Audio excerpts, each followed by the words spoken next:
Hello and welcome back, Squirrel Family. Today's video, we are diving in.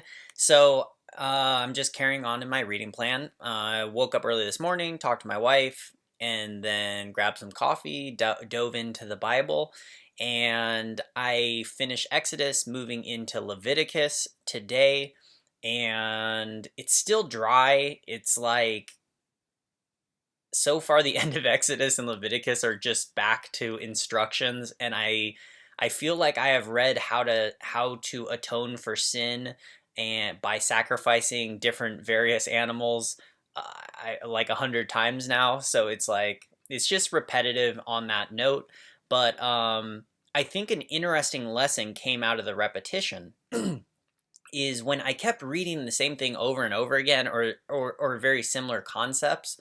What happened is I almost got into this like meditative state with God, and I was kind of just reading, and I was like reading, and my mind was thinking, just kind of connecting with God. Like, what do you want me to hear out of this? What should I be thinking about?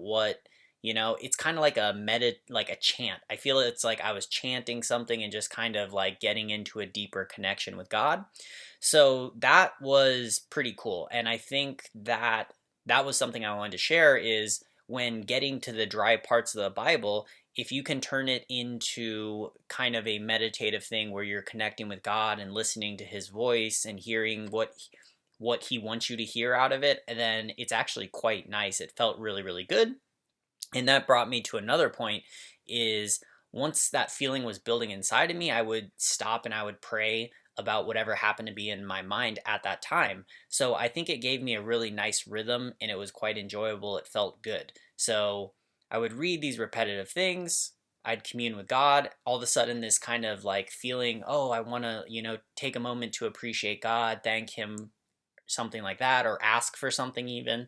Then I would stop, I would pray, and then I'd continue on reading. So it was very nice. And two last things I want to mention is DeMatty, you were telling me, brought up that the video cut, and I know there's been two videos where they got corrupted. And this is the crazy thing is I know they were corrupted and I intentionally didn't fix them. The reason for that is because I felt that was God's will, because in all the video game, like I think at this point on my video game channel I've posted, we're getting close to 300 videos. I think it's like 200, like high 200s. And I never had a video that I was editing get corrupted and just like part of it go missing that was there when I was editing it, right?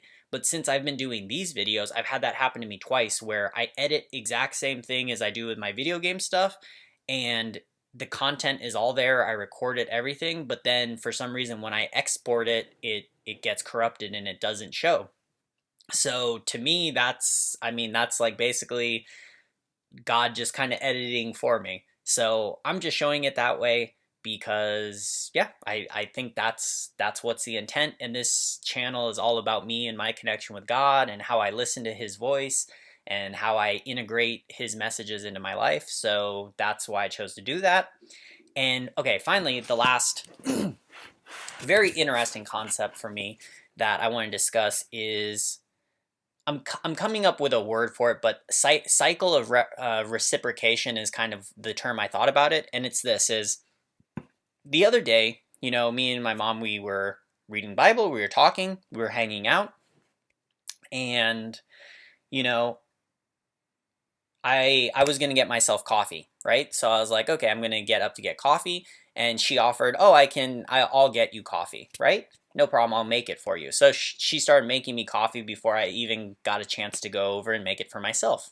And during this time, I looked over and I saw her water bottle was low, so I asked her also, oh, would you like me to get you water, right? So then I go to get her water, and when we sat down, I just had this weird it was a very interesting concept because I could have got myself coffee, my mother could have got herself water, but by her serving me and giving me coffee and me serving her and giving her water, both of us actually felt a lot better about it, right? Because I felt the love, the compassion, the caring of somebody providing for one of my needs. And at the same time, my mother felt the same thing.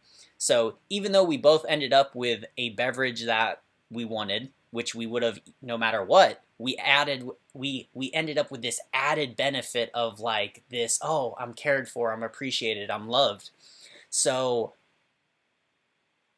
I need to think about this more, but I really feel there's something profound in that, and that I really feel like that's kind of where God's taking us, is if we all treat each other with love and we all serve each other, um, then it actually adds something. Even though you're getting the exact same thing in the end, like if you look at the end result, it looks like, oh, you're just getting the same thing. You're getting your coffee, she's getting her water. I think there is a very significant spiritual emotional good feeling that you get from mutually serving. But anyways, so that is that stuff for the day. That's just kind of the things I've been thinking about. For our reading today, I said the reading has been dry. It's like a bunch of sacrificing animals and stuff and like making up for sins.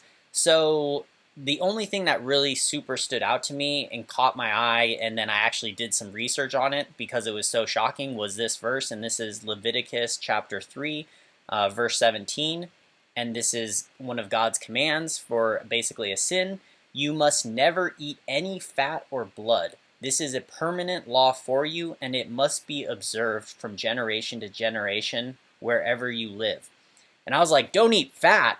And if anybody knows me, like I eat a lot of fat. So I stick there's two things I stick pretty strictly to. Is one is I do intermediate fasting, so I only eat for a short period during every day. I eat for about like 4 to 6 hour window every day, but for the other 18 to 20 hours I fast, meaning I don't eat anything.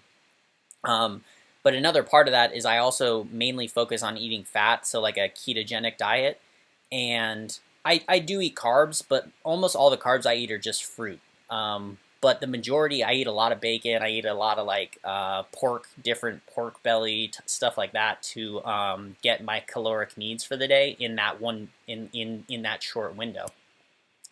So when I read this, I mean, that stands out to me because I'm thinking, wow, I eat a lot of fat. And then I was doing more and more research on it, reading some different people's views on it and different interpretations and all that type of stuff.